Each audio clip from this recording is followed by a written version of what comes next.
Selamat pagi anak-anak. Kita bersyukur pada pagi hari ini Tuhan masih menyertai setiap kita.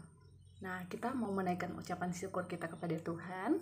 Kita mau mendengarkan firman-Nya melalui kegiatan devosi ini. Nah, sebelum kita mendengarkan firman Tuhan, kita mau berdoa. Semuanya lipat tangan, tutup mata. Mari kita berdoa.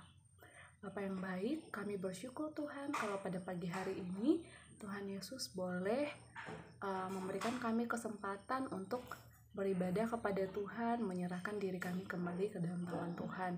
Ya Bapa, saat ini kami mau mendengarkan firman Tuhan. Biarlah Tuhan saja yang berbicara kepada kami, supaya kami dapat mengerti apa yang Tuhan kehendaki dalam kehidupan kami. Terima kasih Bapa, dalam nama Tuhan Yesus kami berdoa, haleluya, amin. Nah, anak-anak, firman Tuhan pada pagi hari ini terambil dari 1 Petrus pasal 1 ayat 3 sampai 12. Nah, Ibu Tirta tidak akan membacakannya bagi kita semua, tapi anak-anak bisa membuka Alkitabnya masing-masing ya. Kemudian membaca ayat firman ini. Nah, kalau anak-anak sudah membacanya ya, coba anak-anak perhatikan judul perikopnya. Adalah iman, pengharapan dan kasih di dalam Kristus. Ya, kita mau diingatkan tentang iman kita, kemudian pengharapan kita dan kasih kita di dalam Kristus. Nah, minggu lalu itu ya, kita sudah mendengarkan kisah tentang penderitaan Kristus, bagaimana dia ditolak ya di bumi yang ia ciptakan sendiri, kemudian diolok-olok, diludahi, kemudian kisah tentang kematiannya, bagaimana ia mengalami kematian, penyaliban ya di kayu salib ya, hanya untuk menggantikan apa? Menggantikan kita semua ya. Seharusnya kita yang menanggung hukuman dosa kita sendiri, tapi Tuhan Yesus mau menggantikan kita. Dia yang menanggung hukuman dosa itu ya, melalui penyaliban di kayu salib. Ya, kita bisa melihat bagaimana bentuk kasih Kristus yang luar biasa besar bagi kita. Ya. Sehingga Ia mau saja menggantikan kita. Nah, kita harus bersyukur dengan hal itu anak-anak. Nah, saat ini ya, kita diingatkan bagaimana kita punya iman kepada Tuhan ya. Melalui kebangkitannya pada hari yang ketiga ya, saat itu kita mulai punya pengharapan kepada Kristus ya.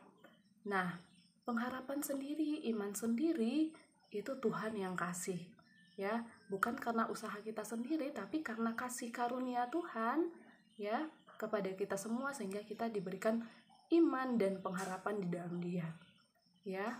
Iman itu ya, berarti ketika anak-anak percaya kepada Kristus saat ini, berarti anak-anak punya iman di dalam Kristus. Nah, tidak semua orang memiliki iman atau kepercayaan kepada Kristus ya, hanya sebagian saja ya. Ada ibu, ada anak-anak semua, orang Kristen, orang yang percaya kepada Kristus, hanya itu ya yang Tuhan berikan ya, iman, kasih karunia-Nya.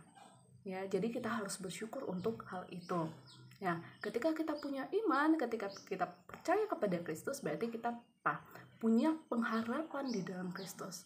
Terlebih-lebih karena Kristus sudah bangkit, ya, berarti kita harus percaya bahwa kita harus punya pengharapan bahwa untuk setiap hari kita ya, kita harus terus berharap bahwa Tuhan Yesus yang akan terus menopang kehidupan kita ya, sampai selama-lamanya ya, sampai di dalam kekekalan.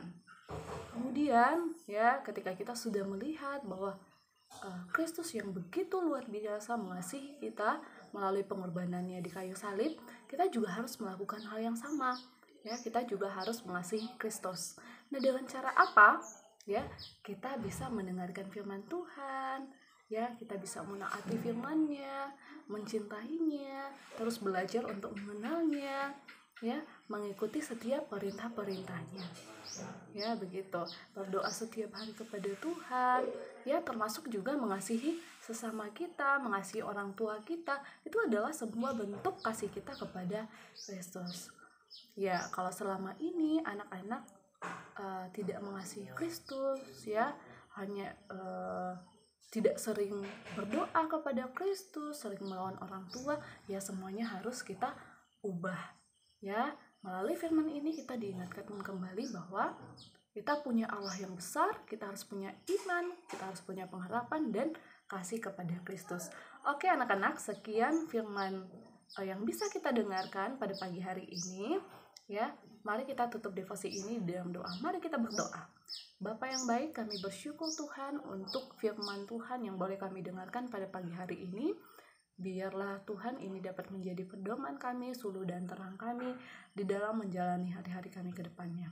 Ajarkan kami untuk terus mengikuti setiap apa yang Tuhan perintahkan dalam kehidupan kami. Dalam nama Tuhan Yesus, kami juga menyerahkan Tuhan proses pembelajaran yang akan kami ikuti di jam-jam berikutnya. Kiranya Tuhan yang selalu menyertai kami. Dalam nama Tuhan Yesus kami berdoa, haleluya, amin. Oke.